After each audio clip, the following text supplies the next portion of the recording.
네, 시청자 여러분 안녕하십니까. JTBC 뉴스 특보입니다. 오전 10시 30분부터 이재용 삼성전자 부회장에 대한 영장실질심사가 서울중앙지방법원에서 시작이 되는데 조금 전 이 부회장이 법원에 도착했습니다. 현장 영상과 함께 오늘 뉴스 특보 전해드리도록 하겠습니다. 영장실질심사가 진행되는 서관 321호 법정으로 들어가기에 앞서서 법원 앞에 마련된 포토라인에 서게 될 것으로 예상이 됐었는데 일단은 법원 안으로 지금 들어간 것으로 보입니다. 조금 전에 서울중앙지방법원에 도착한 이재용 삼성전자 부회장의 모습 지금부터 전해드리도록 하겠습니다. 이재용 삼성전자 부회장 하얀 마스크를 쓰고 조금 전에 서울중앙지방법원에 도착했습니다. 승용차에서 내렸고요. 기자들이 계속해서 따라 붙으면서 여러 가지 질문들을 쏟아냈지만 이재용 부회장 포토라인에 서지도 않은 것 같고요. 법원 안으로 곧장 들어가는 모습을 조금 전에 저희가 볼 수 있었습니다. 이재용 삼성전자 부회장 잠시 후 오전 10시 30분부터 영장실질심사를 받게 됩니다. 2017년 2월 국정농단 사건으로 구속돼 1년 동안 수감 생활을 하다가 항소심에서 집행유예로 풀려난 지 2년 4개월 만에 다시 구속의 갈림길에 서게 됐습니다. 삼성그룹의 경영권을 승계하고 그룹의 지배력을 높이기 위해서 조직적으로 계열사의 합병과 분식회계를 계획하고 진행했는지가 오늘 핵심 쟁점입니다. 검찰과 이 부회장 측의 치열한 공방이 예상됩니다. 그동안 지속적으로 재벌 개혁을 요구해왔죠. 경제정의 실천시민연합 정책위원장을 맡고 있는 박상인 서울대 행정대학원 교수와 법조팀 신아람 기자 자리에 함께했습니다. 오늘 영장실질심사의 쟁점들을 먼저 짚어보겠습니다. 어서 오십시오. 네, 안녕하세요. 네, 먼저 신아람 기자.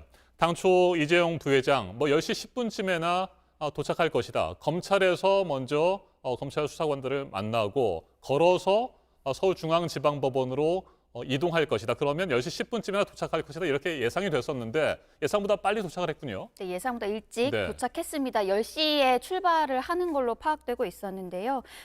그렇기 때문에 검찰 관계자들과 함께 법원에 차를 타고 출석을 했고 아까 현장음이 잘 안 들릴 수도 있겠지만 현장에 따른 기자들에 따르면 네. 그 포토라인에서 원래는 불법 그 합병 의혹에 대해서 지시를 했고 혹은 하급자로부터 보고를 받았느냐 또 네. 3년 만에 그 구속 심사를 받게 된 심경이 어떻느냐 등의 질문을 던진 걸로 파악이 되고 있는데 아무 말 하지 않고 입장을 한 걸로 파악되고 있습니다. 이 부회장이 최근 두 차례 검찰 조사를 받으면서 그 형사사건 공개금지 규정에 따라서 비공개로 검찰에 나왔습니다. 그런데 이 영장 심사 같은 경우에는 법원의 관할이기 네. 때문에 그 검찰에서 법정으로 향하는 동선은 공개가 된 거고요. 그리고 현장에서 취재진과 그 경찰 인력 등 100여 명이 몰린 상태였는데 답변을 하지 않고 들어갔습니다. 네, 삼성그룹의 경영권 승계와 그룹 지배권을 높이기 위해서 계열사의 합병과 분식회계를 계획적으로 준비하고 진행했느냐 이 부분이 가장 핵심 아니겠습니까, 교수님? 네, 그렇습니다.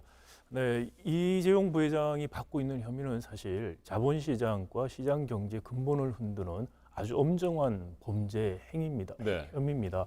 아마 검찰이 이 혐의에 대해서 충분한 소명을 할 자신이 있기 때문에 구속영장을 오늘 청구한 것이 아닌가 생각이 됩니다. 네, 구속영장을 청구했고 구속 여부는 이르면 오늘 밤이나 내일 새벽쯤에 결정이 된다고 봐야 되겠죠, 신아람 기자?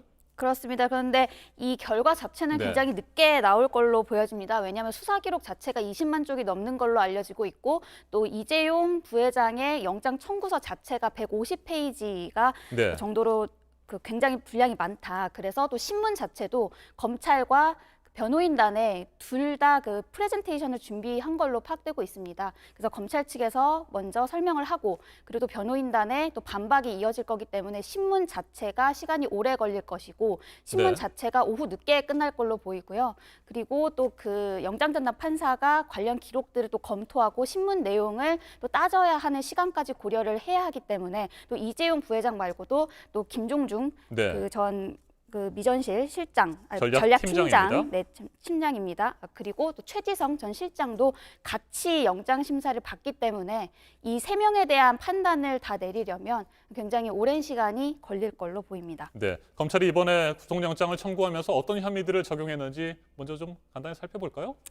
네, 간단히 말씀을 드리겠습니다. 일단 이재용 부회장 것만 말씀을 드리면 크게 세 가지입니다. 자본시장법상 부정거래와 시세 조종, 그리고 외부 감사법 위반 혐의인데요. 물론 그 세세한 혐의까지 더하면은 종류는 많아집니다만은 간단히 말하면 이 부회장이 경영권을 받으려고 2015년 삼성물산과 제일모직이 합병하는 과정에서 자신에게 유리한 쪽으로 분식을 회계를 하고 또 주가를 의도적으로 띄우는 시세 조종에 관여하고 또 지시했다고 검찰이 판단하고 있습니다. 그런데 이 회계를 처리하는 과정에서 자본 잠식의 문제가 나오다 보니까 이 제일모직의 자회사였던 삼성바이오로직스의 회계 장부를 건드려서 장부상의 막대한 이익을 봤다 이렇게 보고 있는 거고요.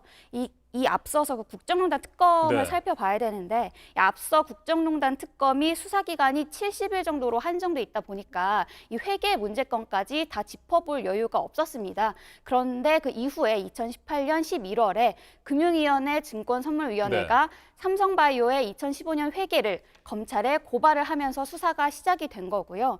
또 대법원 전원합의체 판결도 짚고 넘어가야 되는데 이 지난해 8월 29일에 있었죠. 이 대법원 전원합의체가 국정농단 사건을 파기환송을 하면서 여기서 이 부회장이 경영권 승계라는 자신의 이익을 위해서 박근혜 전 대통령에게 뇌물을 줬다라고 다수 의견을 낸 바 있습니다. 그러니까 대법원에서 이미 경영권 승계에 대한 판단이 이루어졌고 또 그것의 연장선상으로 이 검찰 수사가 이루어졌다고 보시면 되겠습니다. 자, 그런데 교수님, 네. 삼성 측에서는 지금 모든 혐의를 다 부인하고 있잖아요. 네, 어떻게 보십니까?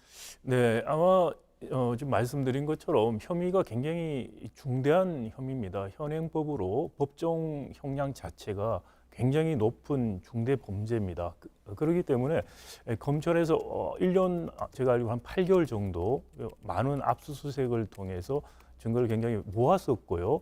어느 정도의 자신감이 있기 때문에 지금 구속영장을 청구한 것이 아닌가라는 생각이 들고요. 네. 제가 조금 더 두 가지, 지금 크게 두 가지 이슈가 여기 있는데요. 하나는 그 제일모직과 삼성물산의 합병 비율 관련됐습니다. 이 합병 비율과 관련해서 이른바 시세 조정, 즉 주가 조작, 특히 삼성물산의 주가를 지나치게 낮추는 그런 식의 이 주가 조작에 대한 혐의가 하나 있고요. 네. 그리고 또 부정거래 혐의입니다. 부정거래 혐의는 특히 그 국민연금에서 제일모직과 삼성물산 합병을 찬성하는 과정에서 어떤 부정적인 로비 같은 것들이 있지 않는가라는 그런 의혹까지 있는 것 같고요. 그리고 이제 마지막으로 많이 알려진 삼성바이오로직스의 분식회계 부분입니다. 네. 자, 근데 이 삼성바이오로직스 분식은 사실 언제 이슈가 되느냐면은요, 2015년 9월에 통합산성물산이 만들어지고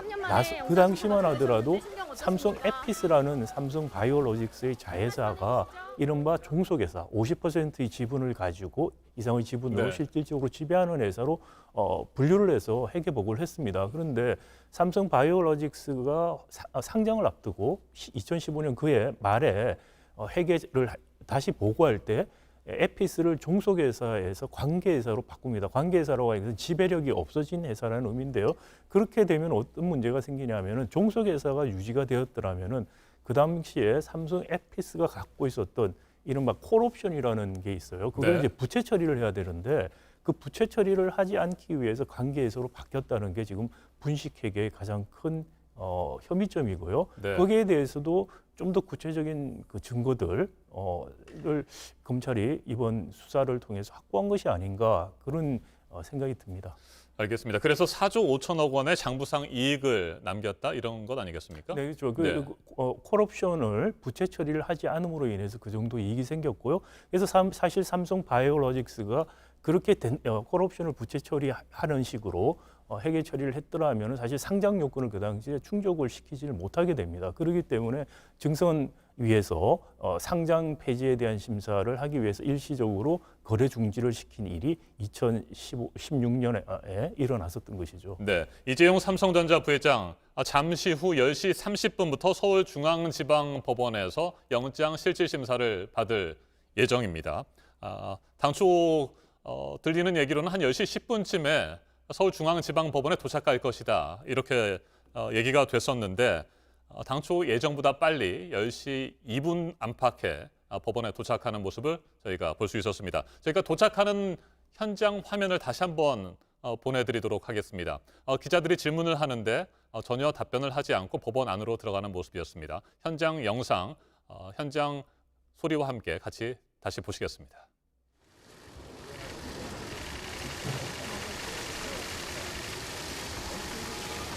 네, 한 10분 전쯤에 불법적인 합병 의혹과 관련해서 보고받거나 지시하신 적 정말 없으십니까? 주거는 수사에서 지시 있었던 정황이 있는데 여전히 부인하시나요? 3년 만에 영장심사 맡게 되셨는데 심경 어떠십니까? 한 말씀만 해주시죠. 네, 경영권 승계 등과 관련된 각종 의혹에 대해서 기자들이 질문을 했습니다. 지시하지 않았느냐라고 하는 질문에 대해서 아무런 답변도 하지 않았고 곧바로 서울중앙지방법원으로 들어가는 모습을 볼 수 있었습니다. 신아람 기자, 당초에 말이죠. 포토라인에 잠시 서서 얘기를 할 것이다 이런 전망은 없었습니까? 현장에 네. 미리부터 굉장히 많은 취재진이 있었고 또 네. 삼성 관계자도 있었기 때문에 관련 질문들이 오갔는데 그 별다른 말은 없을 것이다라는 그 관계자의 전언이 있었기 때문에 네. 어느 정도는 예상된 상황이었고요. 그리고 또 현장에 있는 취재 기자가 또 전달해온 내용이 있는데 그 이재용 삼성전자 부회장과 함께 영장 실질 심사를 받게 된 최지성 삼성전략실 전 실장 그리고 김종중 전 전략팀장까지 모두 법원에 출석을 했는데 두 사람 모두 각각 다른 차량을 타고 법원에 출석을 했는데 이 두 사람 모두 또 취재진의 질문에 답을 하지 않았다. 그 합병 승계 의혹에 네. 대해서 어떻게 생각하느냐, 그 사전에 이 부회장에게 보고했느냐 등의 질문을 던졌는데 두 사람 모두 이재용 부회장과 마찬가지로 답을 하지 않고 10분 전에 들어갔다는 소식이 들어와 네. 있습니다. 오늘 영장 실질 심사는 어떤 순서로 진행이 될까요? 일단 검찰의 프레젠테이션이 우선 시작이 될 거고요. 일단 영장 심사 자체가 비공개로 진행이 되기 네. 때문에 취재진이 직접 들어갈 수는 없습니다. 다만 취재한 내용을 종합해서 설명을 드리면 검찰과 변호인은 모두 아까 말씀드렸다시피 프레젠테이션을 준비할 예정인데요. 앞서 이 부회장이 검찰 조사를 받을 때 특수수사를 많이 했던 이른바 특수통 검사로 알려진 이동열 전 검사장과 김기동 전 검사장 등이 합류를 해서 참 관심을 모았습니다. 그런데 제가 또 취재를 해보니까 이 두 사람은 들어가지 않고요. 오늘 법정에는 법원에 몸담았던 법원 출신의 그 대형 로펌 전관 변호사들이 들어가는 걸로 파악이 됐습니다. 작년에 그 김태한 삼성바이오 사장의 구속영장이 2번 청구됐다가 모두 기각된 적이 네. 있습니다. 분식회계 다툼 여지가 있고 구속의 필요성이 없다는 이유에서였습니다. 그래서 이번 수사에서는 검찰이 그동안 그 시세 조종에 대한 보강 수사를 해오면서 혐의를 입증할 증거들을 많이 확보한 걸로 전해지고 있는데요. 그래서 이 부회장 측은 오늘 법정에서 또 검찰 조사에서부터 합병 자체에 불법이 없었다. 이 부회장이 관여하고 지시한 일도 없다면서 혐의를 모두 부인해 왔습니다. 근데 오늘 법정에서는 1년 7개월간 검찰이 수사하면서 증거가 모두 모였고 또 글로벌 기업 총수 이 부회장이 도저 우려가 없지 않느냐 이러면서 구속 사유가 없다는 점들을 특히나 강조할 것으로 보입니다. 네, 박 교수님. 삼성이 어제 이례적으로 대언론 호소문도 발표를 했습니다. 삼성은 위기다라는 얘기를 강조를 했고요. 위기를 극복하려면 경영이 정상화돼야 한다. 이렇게 밝혔는데 이거 어떻게 보십니까? 아마 그 삼성 쪽에서도 네. 지금 정상적인 그 구속 영장 심사가 이루어진다면 구속될 가능성이 높다고 판단한 것이 아니냐. 그래서 결국은 대국민 호소문을 통해서 이재용 부회장이 구속되면 삼성이 어려워지고 한국 경제 어려워진다는 그런 호소 전략으로 지금 나온 것 같다는 생각이 들고요. 앞에 우리 기자님께서 이제 구속 사유에 대해서 증거인멸 부분 말씀을 안 하셨는데 보통 혐의에 대한 소명이 이루어지고 그럼에도 불구하고 피의자가 혐의를 전면 부정하면은 법원이 증거인멸 가능성이 있다고 판단을 해서 구속영장을 청구하게 됩니다. 지금 이재용 부회장 같은 경우에는 검찰이 어느 정도 혐의를 입증하고 있냐가 지금 핵심적인 내용인데요. 혐의가 상당히 소명이 됐다면은 그것을 전면 부인한다는 것은 오히려 구속을 피하기 어렵게 되는 그런 상황이다. 그런 입장에서 삼성에서 호소문이 나왔다고 생각이 되고요. 이재용 부회장이 지난번에 한 1년 정도 구속 수감됐을 경우에 그 당시에도 사실 구속 전에 삼성이 계속 비슷한 이야기를 했습니다. 그랬죠. 그럼에도 불구하고 이 부회장이 구속 중인 가운데서도 삼성전자나 삼성은 굉장히 좋은 성과를 냈었고요. 특히 하만이라는 전장회사 합병을 시도를 하고 있었는데 이 부회장이 구속되면 합병 무산될 것이라는 이야기를 많이 했었는데 지금 구속 중에 완만하게 다 합병도 성사가 됐습니다. 그래서 사실 그 총수가 건재할 때는 전문 경영인 체제로 네. 운영한다고 이야기하고 총수가 구속되거나 구속 위험이 있으면은 총수가 없으면 회사가 돌아가지 않는다는 식의 이야기를 하는 것이 어제 오늘 일이 아니고요. 전 설득력이 없다라는 생각이 듭니다. 삼성 같은 글로벌 기업에 우리나라에서 어떻게 보면 가장 우수한 전문 경영인들이 자리를 잡고 있습니다. 네. 이 부회장 사건은 이른바 오너 리스크가 지금 5년 정도 지속되면서 오히려 정상적인 경영이 안 되고 있다. 그리고 만약에 이번에 법원이 그런 경제적인 이유를 들어서 구속을 하지 않는다면은 기업 집단을 통해서 기업 집단을 사실상 인질도 삼고 총수 일가가 사법적 특혜를 지속적으로 받아온 악순환의 고리가 지속될 것이라는 것이고요. 이것은 한국 기업 경영을 후진화시킬 뿐만이 아니고 이른바 코리아 디스카운트를 심화시키는 것이다. 이런 악순환의 고리를 지금은 끊을 때가 됐다. 법원은 원칙대로 법의 지배를 보여줘야 된다라는 생각입니다. 네, 그러니까 삼성의 위기라는 점을 강조하면서 여론을 좀 돌리려는 그런 전략이라고 볼 수가 있는데 이게 뭐 그런 전략이라고 했을 때 실제로 그게 단순한 전략이 아니라 총수가 구속이 돼가지고 삼성이 흔들린다고 한다면 그거 자체로도 문제 아니겠습니까? 그거 자체가 네. 문제죠. 그리고 아마 삼성 같은 경우도 이재용 부회장 구속에 대해서 이른바 컨틴전시 플랜들을 내부로 갖고 있을 거라고 저는 생각합니다. 만약에 그러지 않는다면 정말 문제인 것이죠. 글로벌 기업으로서 삼성이 그러지 않았다는 것은 그 자체가 오히려 더 충격적인 것이고요. 이런 핑계를 통해서 계속해서 이른바 재벌 총수 일가들이 사법 처리를 면하게 된다면은 발전이라는 게 앞으로 없을 것이다라는 생각이 듭니다. 네. 그래서 법원에서는 이런 경제적인 부분들을 판단에 고려해서는 저는 안 된다. 법원은 법원으로서 법의 원칙에 따라서 판단을 해야 된다는 생각이 들고요. 그리고 그 원칙이 지켜지면은 거기에 기업 경영은 따라간다는 것입니다. 그래서 삼성에서 지난번 이재용 부회장 그 회견에서도 이 비슷한 이야기를 하셨어요. 근데 네. 이것은 사실상 국민들한테 협박하는 것이네 다름지 않는다. 자기가 없더라도 제가 없더라도 삼성은 건전하고 잘 돌아간다. 네. 우리는 그런 시스템을 맞추고 있습니다라고 이야기하는 것이 올바른 태도고 또 그렇게 했었어야 마땅하다고 생각이 됩니다. 네. 신아람 기자, 지난 2일입니다. 삼성 측이 서울중앙지검에 수사심의위원회를 소집해달라 이렇게 신청을 했습니다. 기소를 하는 것이 뭐 타당한지 이 부분에 대해서 짚어봐야 된다라고 하는 그런 신청이었는데 이건 어떻게 되는 겁니까? 일단 결론부터 말씀드리면 이 수사심의위원회는 구속심사와는 별개로 진행이 되고 있습니다. 그래서 지금의 상황을 말씀드리면 지금 시민위원회, 그러니까 15명의 위원을 누구로 꾸릴 것인가 이 세부적인 절차부터 시작이 되고 있는데 제가 변호인단에 문의를 하니까 지금 수사심의위원회도 소집되고 있고 네. 영장심사 받는데 어떻게 대응할 것이냐라고 하니까 뭐 그 수사심의위원회 그 소집에 대해서는 한참 뒤의 일이니까 일단은 관련해서 좀 본인들이 사안에 따라 좀 검토를 해야 된다. 그런 식의 좀 답변만 들을 수 있었고요. 일단 이 구속 여부는 그 서울중앙지법 원정숙 영장전담 부장판사가 네. 결정을 하게 되는데 이 수사심의위원회의 결정이 나중에 그 검찰의 기소 여부를 구속하지는 않습니다. 별개로 이어지진 하지만 지금 현 상황에서 검찰이 구속영장을 청구한 이상 기소는 좀 불가피할 것으로 보여지고 있고 또 그런 상황인데 다만 이 구속이 되느냐 또는 구속이 되지 않느냐에 따라서 수사심의위에도 어느 정도 영향을 미칠 걸로 보이는데요.